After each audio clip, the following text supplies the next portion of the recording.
iniciativa desses fatos, no versículo 16, vai dizer que, entretanto, aconteceu que, entrando a arca do Senhor na cidade de Davi, a filha de Saul, Mical, contemplava tudo de uma janela, e ao observar o rei Davi dançando e celebrando diante do Senhor, ela sentiu por ele um profundo desprezo. Levaram a arca do Senhor, depositaram na tenda que havia preparado. Davi ofereceu holocaustos, sacrifícios queimados e ofertas de paz e comunhão. E assim que Davi terminou de oferecer os holocaustos, sacrifícios de paz e comunhão, abençoou o povo em nome de Yahvé, o Senhor dos exércitos.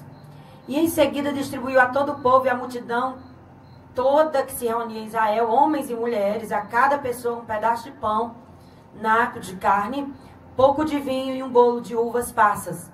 Em seguida despediu-se do povo e cada um foi para sua casa. Então Davi retornou para sua casa a fim de abençoar também sua família. Mas Mical, filha de Saul, saiu ao seu encontro e lhe censurou, exclamando: que bela atitude teve o grande homem de Israel neste dia. O rei de Israel mais parecia um desavergonhado, tirando o manto real e ficando apenas com a túnica de linho em frente às escravas de seus servos, como um homem vulgar. Contudo, Davi ponderou, respondeu a Mical: foi na presença do Senhor que eu dancei. Foi de júbilo e louvor que eu celebrei a Deus, que me escolheu em lugar de seu pai, ou de qualquer outro dos seus descendentes. Quando me instituiu monarca sobre o povo de Deus, sobre todo Israel. Ora, diante do Senhor continuarei a celebrar e me alegrar.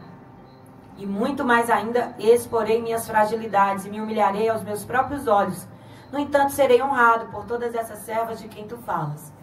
E até o dia de sua morte, Mical, filha de Saul, nunca mais gerou um único filho. Eu queria que você pensasse comigo sobre isso. Mical, mulher, esposa de Davi, ela foi uma conquista, ela foi um presente diante das situações que Davi enfrentou. Ela foi como um presente para ele. E Mical, ela estava acostumada a viver no Israel sem essa arca da presença de Deus. Se vocês voltarem na história, vocês vão ver que a arca era a marca de vitórias grandiosas em Israel. E aqui, Jota já tinha se passado mais de 20 anos, a arca fora do lugar dela, porque ela tinha sido roubada por inimigos, e ninguém tinha se esforçado para buscá-la. Um dia Davi se lembrou e disse: está errado. Quando Davi chega ao poder, ele quer buscar a arca, ele vai buscar de maneira que ele não buscou instruções em Deus, acontecem alguns prejuízos, ele perde amigos importantes. Davi, ele fica assim totalmente mexido mesmo por essa situação, e é questão de honra para ele voltar e trazer a arca.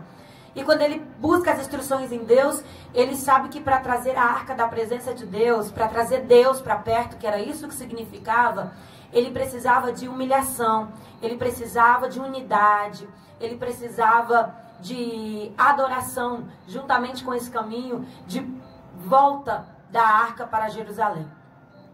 E é isso que Davi vai fazer. Ele vai todo momento buscar essa humilhação, e ele a cada seis passos Davi parava e sacrificava.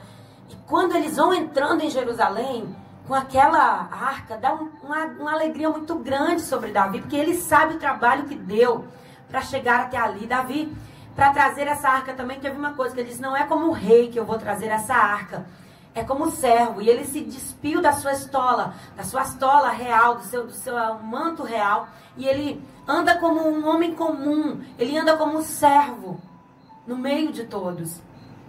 Que vendo isso, Mical, da janela, olha só, todo mundo trazendo a arca com muita alegria, andando, marchando, dançando, adorando, porque todo mundo sabia que Jerusalém, que Israel só era vencedor com essa arca, porque isso significava a presença de Deus para aquela época. Então, naquele momento, Mical está na janela e ela começa a desprezar o seu marido, ela começa a ter nojo, ela começa a ficar com raiva e ela começa a criticar da janela. E Davi faz tudo o que tinha que fazer, atende o seu povo, abençoa o seu povo, dá comida. Quando ele se despede, ele quer voltar para casa e ele quer celebrar com sua esposa Mical. Mas quando ele chega, ela diz, ela já começa a criticar, né? Que coisa feia o que você estava fazendo. Ela não consegue se alegrar porque a arca chegou a Jerusalém. Ela não consegue se alegrar porque depois de 20 anos a presença de Deus estava ali como aquela marca de vitória sobre aquele povo. Ela encontrou uma forma de criticar Davi, de menosprezar ele, o tanto que ele respondeu com muita calma e disse, eu fiz isso na presença do Senhor e eu faria e vou fazer isso quantas vezes for preciso. Mas o que eu quero dizer para você nessa manhã é um princípio muito bonito que eu aprendo nessa passagem, que ele também está exposto sobre toda a Bíblia Sagrada. É muito importante quando nós olhamos para isso, porque no final desse texto, em 2 Samuel, no seu capítulo 6, no versículo 23, vai dizer que Mical nunca mais teve filho. Mical se tornou estéril. Mical não produziu mais. Mical ficou paralisada. Sabe o que eu aprendo com isso? Gente que costuma observar e só criticar da janela vão ser sempre pessoas improdutivas. E nós vamos ver isso ao longo da história da Bíblia. Nós vamos ver sempre pessoas que vão ficar invejando, olhando o sacrifício do outro e vão se tornar improdutivos, como Caim. Vão ficar só observando, pessoas que não se envolvem no trabalho, pessoas que não ajudam a construir nada, pessoas que não buscam de alguma forma ser ponte para a realização de mais alguém. E aí, quando ver alguém fazendo, fica na janela, só balançando a cabeça, só dizendo não vai dar certo. Sempre vão ter esses, vão ter sempre os Sambalates, Tobias, aquelas pessoas que observam e observam, gente que tem muito tempo para observar, que vê tudo e sempre fica dizendo não vai dar certo, isso aí não é, olha que coisa feia, tem muito tempo para criticar, é porque tem muito tempo para ficar na janela. E isso não é uma coisa boa, não. Se você observar, quando nós paramos de produzir, de se preocupar em plantar, de se preocupar em fazer algo, em realizar alguma coisa, é muito perigoso que a gente fique, sim, voltado para a janela, espiando quem está fazendo. E se a gente começar só a olhar quem está fazendo, é claro, óbvio que a gente vai encontrar defeitos. É óbvio que a gente vai encontrar situações e aí você vai começar a apontar. E olha, é um perigo muito grande. Não queira ser Mical. Não queira ser aquela pessoa que está sempre observando e dizendo uma palavra negativa ou criticando. Geralmente, os maiores críticos, eles não construíram nada. E isso é muito perigoso.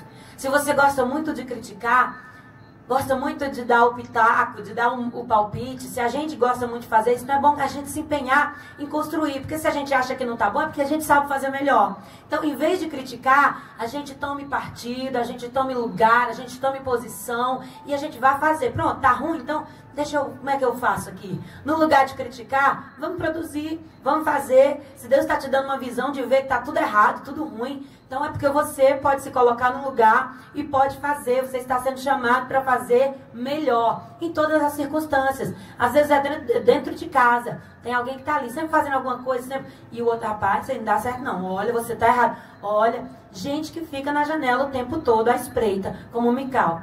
Só que o alerta vem nessa manhã no nosso Gotas de Fé, para que esse cuidado seja sempre, né, atentado para ele, para que a gente atente para isso e para que a gente busque sim realizar alguma coisa, se tem alguém fazendo, o que custava o Mical ter dito, tá bom, Davi, vou com você, tá bom, Davi, ou então não vai, fica calado, não tem problema quanto a isso. Mas sabe o que é isso? É que às vezes quando a gente está muito ocioso, a gente vai buscar exatamente de alguma forma tentar, né, ocupar essa ociosidade. E nesse ocupar, às vezes a gente acaba emprestando a nossa boca para essas situações.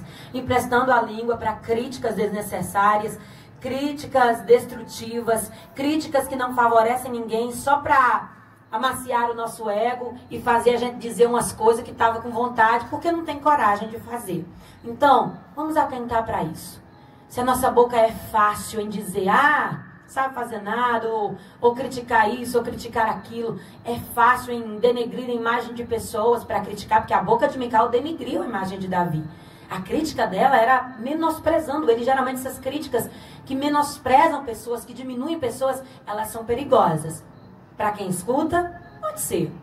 Mas para Davi não foi problema nenhum. O problema grande foi para Mical, que ficou estéril. deixou de produzir. Cuidado, a nossa boca, ela produz vida e morte. E às vezes a morte é produzida para fora, mas ela também escapa um pouco para dentro.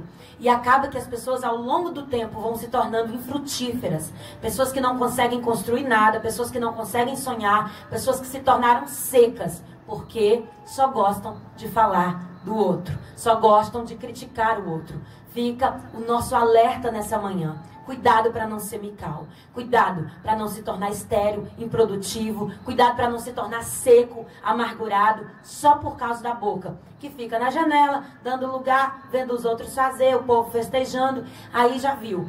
Cria aquela amargura no coração e de repente a boca começa a falar o que não era para falar. E isso há um risco. Porque quando começa a falar, a gente diz que a fé vem pelo ouvir. Então o que a gente escuta é muito importante. Você fala, seu ouvido escuta, entra na sua mente, você vai se tornando amargo. E daí a pouco você não consegue mais produzir nada. Em vez de criticar, ficar na janela, nós somos convidados hoje a produzir. Faça alguma coisa, você sabe. Deus te deu habilidade para fazer algo, para ser útil. E quando a gente se preocupa em ser útil, fazer algo, ajudar alguém, não vai dar tempo de ficar na janela, espiando, olhando e só criticando. Eu não sou Mical. Eu quero ser alguém que, como Davi, se humilha diante de Deus para fazer alguma coisa, para ajudar alguém, para fazer algum feito. Não vamos ficar parados na janela, porque isso é perigo. Isso é princípio de improdutividade. Pense nisso.